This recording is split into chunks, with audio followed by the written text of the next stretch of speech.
torture, rape, and excessive use of force. These are just some of the allegations leveled at Sudan security forces in a new report by US-based NGO, Physicians for Human Rights. The group has been investigating the massacre of peaceful demonstrators in the capital Khartoum on June 3rd last year. The security forces used extreme violence to disperse a sit-in protesting against the military government that took over after the ousting of dictator Omar al Bashir. More than 240 people were killed and many more injured. The report details the alleged abuses and says their actions were premeditated.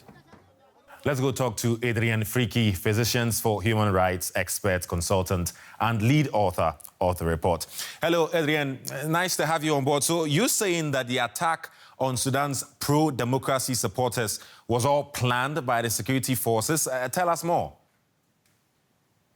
Well, in order for thousands of troops in uniform bearing whips, sticks, batons, and guns to converge in one small area from different sides, it requires a fairly high level of logistical planning.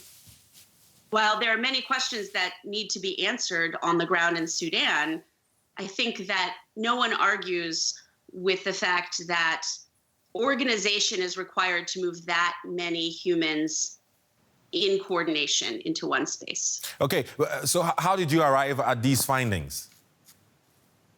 Well, the findings were based on a wide range of research, but the most critical is that of interviews with survivors of the violence on June 3rd, as well as treating physicians who described not only the injuries, but also the special animus that they were subjected to by the attackers, many of whom said things like, "You doctors are the reason that people are dying, and you are the reason that we kill." It's also notable that many hospitals were attacked and that patients and injured people were unable to access care on that day. Now this is very serious research for sure. Has the government been given the chance to respond, or have they responded in any way? The government has received the report, the Minister of Justice and the Attorney General, as well as, of course, the Commission. And they have confirmed receipt of the report, and they have emphasized that the Commission's mandate has been extended and will be fully supported.